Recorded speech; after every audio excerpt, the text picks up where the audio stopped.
નવસારી મહાનગરપાલિકાની ચૂંટણીના ward number 9 માં પણ એક ઉમેદવાર નવો ચહેરો આવ્યો છે. ભાજપે આમ તો નવા ચહેરા આપ્યા છે.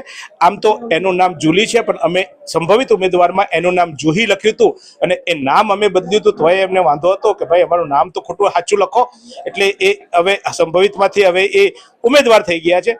જુહી, અભિનંદન તને. પહેલા તો ખૂબ ખૂબ આભાર તમારો. કેવી રીતે મળી ટિકિટ?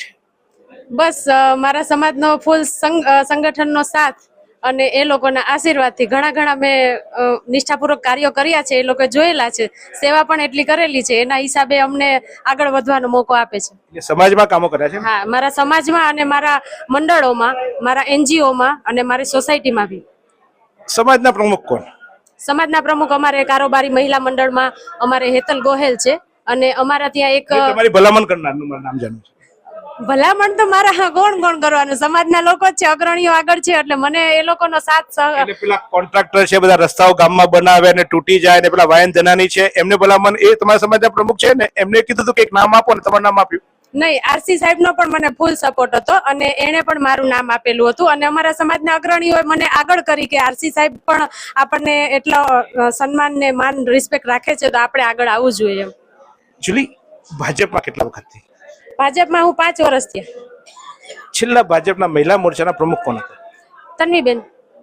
જિલ્લાના? એ નથી ખબર. ચાલો એ ભૂલી જઈએ. શહેર ભાજપના પ્રમુખ કોણ હતા?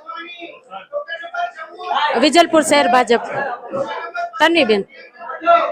વિજલપુર શહેર ભાજપના તન્વીબેન હતા. ભાજપના પ્રમુખો છે, મહિલા મોરચાના નહીં. મહિલા મોરચાના તો તમે તન્વીબેન બોલી છે કે? ભાજપ વિજલપુર શહેર મહિલા મોરચાના પ્રમુખ. વિજલપુર શહેરના પ્રમુખ એ તન્વીબેન હતા. તન્વીબેન પાછા રિપીટ થયા, પ્રમુખમાં જ રહે. એ મહિલા મોરચાના પ્રમુખ હતા. હું રેગ્યુલર ભાજપ મહિલા મોરચાની પર ભાજપ આવે ને, કઈ ખબર ને? જિલ્લા ભાજપના પ્રમુખ તો ખબર છે? હા, ભૂરાભાઈ શાહ. એમ નવસારી ભાજપના પ્રમુખ એ નહીં ખબર. 5 વર્ષમાં ભાજપના કયા કામો કરે? ભાજપમાં તો ઘણા કામો થયા છે, જે અત્યારે જ હાલમાં તમે જોઈ શકો છો. છાપરા રોડ છે આપણા. તમે શું કામ કરે? હું તો સામાન્ય કાર્યકર્તા હતી. મેં આજ સુધી પોસ્ટ લીધી નથી. વગર પોસ્ટે મેં એટલી સેવા આપેલી છે બીજેપીમાં. બેન, તમે જ્યાં ગોપાલનગરમાં રહ્યો છો, મારે બી તમને મત આપવો જ પડશે. જો તમે સારું કામ કરશો તો પછી આપો કે નહીં આપો, તમારે મને કન્વિન્સ કરવાનો કે મત આપો કે નહીં આપો. એટલે જ પૂછું છું, કારણ કે મારે તો મારા વિસ્તારમાં તમે જો આપણે તો ગોપાલનગર આજુબાજુ ગંદકી, પાણી નહીં આવે, બધી બહેનો આપણી બધી કડિયાવાળા બિચારા સવારે બધા કામ કરવા જાય. આમ તો એક સારું કામ કરતા હોય છે, ઘરનું વિશ્વકર્માના પડાવ્યો છે, તો બિચારા કામ કરવા જાય, રાતે ઘરે આવે ને પછી બિચારા સિમેન્ટ વાળા થઈને આવે, નાવું હોય પાણી ન આવે, પાણી આવે તો કચરા વાળું આવે ને મીઠું પાણી પીવા લાયક ન આવે. આવું બધું તો આપણા કેટલા વર્ષોથી તમારા ભાજપના રાજમાં ચાલ્યું.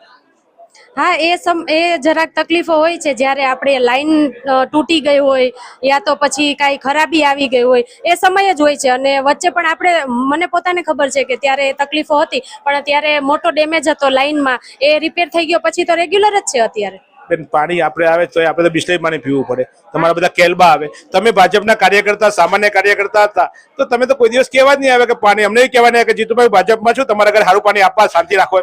ના, મારા સોસાયટીમાં ઘણી વખત પાણી નહોતું આવ્યું ને, ત્યારે અમે ઘણી વખત ભલામણ કરીને અમે અમારો રસ્તો કર્યો હતો અને એ લોકોએ સાથ પણ આપ્યો હતો અને અમને સુવિધા પણ આપી હતી. હવે શું કરશો? હવે આગળ બસ એ જ છે કે મને જો જનતાનો સપોર્ટ મળશે તો જે તકલીફો છે એનું નિવારણ લાવવા હું મારી બનતી કોશિશ કરીશ બધી જ. તમારો વોર્ડ ક્યાંથી ચાલુ થાય ને ક્યાં પૂરો થાય? મારો વોર્ડ રેલવે સ્ટેશન થી ચાલુ થાય છે, નવસારી, અને આગળ જતા આપણે એરુ 4 રસ્તાથી આગળ જતાનો જે વિસ્તાર છે એ છે. આ બાજુ દાંડી થી આગળ છે અને આ બાજુ હાસાપોર થી આગળ છે. બેન, તમારા ગયા જે ચૂંટાયેલી પાંખ હતી એમાં 2 નગરપાલિકા હતી. પહેલા આપણે વિજલપુર નગરપાલિકા હતી અને પછી નવસારી વિજલપુર નગરપાલિકા હતી. એ બંનેના કોર્પોરેટર ભાજપના ચૂંટાયેલા હતા. એ 4 નામ આવડે છે? હા. કોણ કોણ હતા?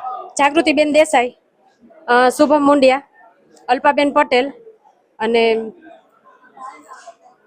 ચોથું તો નથી યાદ મને અત્યારે. કેમ યાદ નથી? એનું કારણ તમને ખ્યાલ છે? કોઈ દિવસ મળવા આવ્યા તમારા ઘરે 4?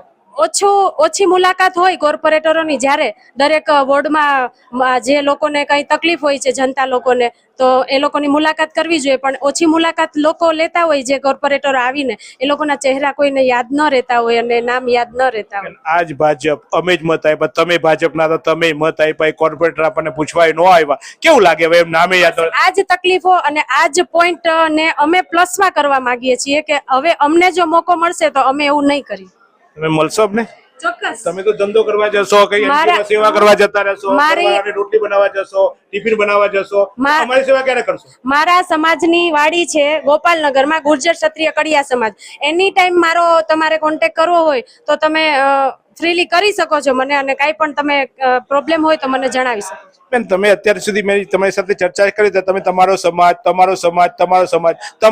શ્યામનગર મારે, ગોપાલનગર મારે, બાકી તો બધા આગા પાછા થઈ ગયા. ક્યાંય મોરબી નહીં ગયા, તમે ધંધો નો આપ્યો તો બરાબર, ક્યાંક ગામડે જતા રહ્યા પાછા, ક્યાંક સુરત જતા રહ્યા. પણ તમારા સમાજ સિવાય અમારો સમાજ છે. અમે આજુબાજુ કેટલા દેસાઈઓ છે, તમારા હરપતિઓ છે, કેટલાય લોકો છે. આ બધા તમે જશો નહીં. તમે તો કે તમારા સમાજે ટિકિટ અપાવી, મને વાયન ધનાની ટિકિટ અપાવી, એટલે હું એના જ કામ કરું. કારણ કે તમે વાતમાં જ એવું લાગે મારો સમાજ. હવે તમારો સમાજ કાર્યો મારું કહેવાનો મતલબ એ છે કે હું સમાજ થકી હિંમત કરીને આગળ આવી છું, તો મને એવું છે કે મારા આજુબાજુના વિસ્તારવાળા પણ મને સાથ સપોર્ટ આપશે, સહકાર આપશે, અને એવી ઓથોરિટી આપશે તો હું કરવા તૈયાર છું બધા કામ. બેન, ઓથોરિટી તમને ચૂંટવાના મત આપશે, ચૂંટવાના, તમે નગરસેવક બનવાના જ છો, એટલે તમને વિશ્વાસ નથી હજુ?